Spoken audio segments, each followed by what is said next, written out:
የኛ አምላክ ቦርጆ ነው። ያንተ አምላክ ከቦርጆ ከበለጠ ዝናብ እንዲያዘንብ ንገረው። ሐመሮች ሊቀ ጳጳሱን የፈተኑበት ጥያቄ ነው። በአንድ ወቅት የሰሜን ኦሞ ሀገረ ስብከት ሊቀ ጳጳስ የነበሩት እና አሁን በረፍተ ሥጋ የተገቱት ሊቀ ጳጳስ ብፁዕ አቡነ ዕንባቆም ለሐዋርያዊ አገልግሎት ወደ ደቡብ ኦሞ ዞን ሐመሮች መንደር ሄዳል።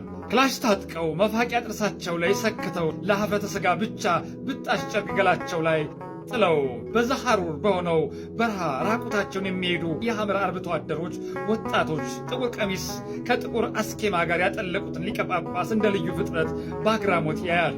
በሐመሮች መንደር ለሐዋርያዊ አገልግሎት መጥቻለሁ ተብሎ ዝም ብሎ መስበክ አይቻልም።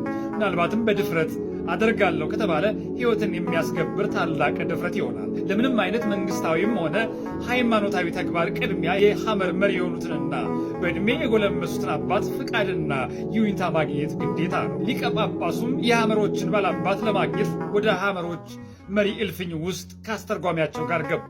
ቁርበት እንዲነጠፍላቸው ሎሌዎቻቸውን አዘዙ። ሊቀ ጳጳሱን ተነጠፈላቸው። በተነጠፈላቸው ቁርበት ላይ ሊቀ ጳጳሱ እንዲቀመጡ አዘዙ። ሊቀ ጳጳሱ የመጡበትን ለሐመር ባላባቶች አስረዱ። የሐመር ባላባትም ጥምቀት አስጠምቀው ኦርቶዶክስ ለማድረግ እንደሚፈልጉ ተናገሩ። ዝናብ ከዘነበ ሳር ይበቅላል። ሳር ካለ ከብት ሳሩን ይመገባል። ከብት ካለ ወተትና ስጋ አለ። ወተትና ስጋ ካለ ደግሞ ሰው ይኖራል። ስለዚህ የኛ አምላክ ቦርጆ ነው። ዝናብ እያዘነበ ከብቶቻችንን የሚያኖረው እሱ ነው። በዚህ ወር ውስጥ ግን ለብዙ ቀናት ዝናብ ጠፍቷል።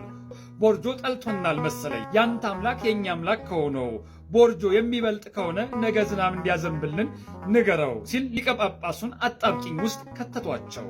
የወንጌል አንቀጽ ጠቅሶ መጽሐፍ ዘርግቶ ማስተማር የማይቻልበት ማኅበረሰብ ውስጥ በምንም ነገር ወንጌልን ማስተማር እንደማይቻል ያወቁት ሊቀ ጳጳሱ እግዚአብሔርን ይህንን ሕዝብ ከወደድክ ዝናብ አዝንቦ ለቤቱ እንዲጠራው ለመኑ። የእግዚአብሔር መልካም ፈቃድ ሆኖ በነጋታው ምድርን የሚያረሰርስ ዶፍ ዝናብ ዘነበ። የሐመር ባላባትም ተደነቁ።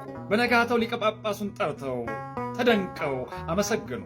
የሊቀ ጳጳሱንም እጅ ይዘው ሰፊ ባዶ ቦታ በጠቋሚ ጣታቸው እያመለከቱ እኔ አርጅቻለሁ፣ መሄጃዬም ደርሰዋል፣ አንተ ቤት ሰርተህ ሕዝቤን ጠብቅ ሲሉ ትንቢት በሚመስል ቃል ለሊቀ ጳጳሱ አሳሰቡ። ቤተ ክርስቲያንም በስፍራው በአጭር ጊዜ ውስጥ ተሠራ። ሐመሮችም መጥተው እንዲጠመቁ በሐመር ባላባት በኩል አዋጅ ታወጀ። የባላባታቸውን ድምፅ የሰሙ ሐመሮች ከብቶቻቸውን ትተው ወደ መቅደስ መጥተው የካህናት መዳፍ እስኪዝል ድረስ ተጠመቁ። እልፍ ነፍሳት ዳኑ። የሐመር ባላባቶች ሕዝቤን ጠብቅ ብሎ በነገሩት ትንቢት በሚመስል ቃላታቸው ሥርዓተ ጥምቀቱ ከተፈጸመ በኋላ ይህችን ዓለም ተሰናበቱ። ትናንት በዚህ መልኩ ሐመር ላይ የተጀመረው ሐዋርያዊ አገልግሎት ዛሬ ከ90% በላይ ሐመሮችን ኦርቶዶክስ ተዋሕዶ ማድረግ ተችሏል። የሐመር ልጆች የሆኑ ዲያቆናትና ካህናት ፈርተዋል። እንደ ሙሴ ጸሊም የመሳሰሉ ታላላቅ ገዳማት በሐመሮች መንደር ተገድመዋል። ዛሬ ወደ ሐመር የሚሄድ ቱሪስት ኢቫንጋዲን ብቻ ተመልክቶ ሳይሆን የሚመለሰው ታላላቅ ገዳማትንም ተሳልመው በረከቱን ያፍሳሉ። ቅድስት ቤተ ክርስቲያን ሐመር ላይ ተቃዋሚዎቿን ዘራ የሚጻረሯትን ጥላ በአሸናፊነት ተሰይማለች። የብፁዕ አባታችን በረከት ይደርብን።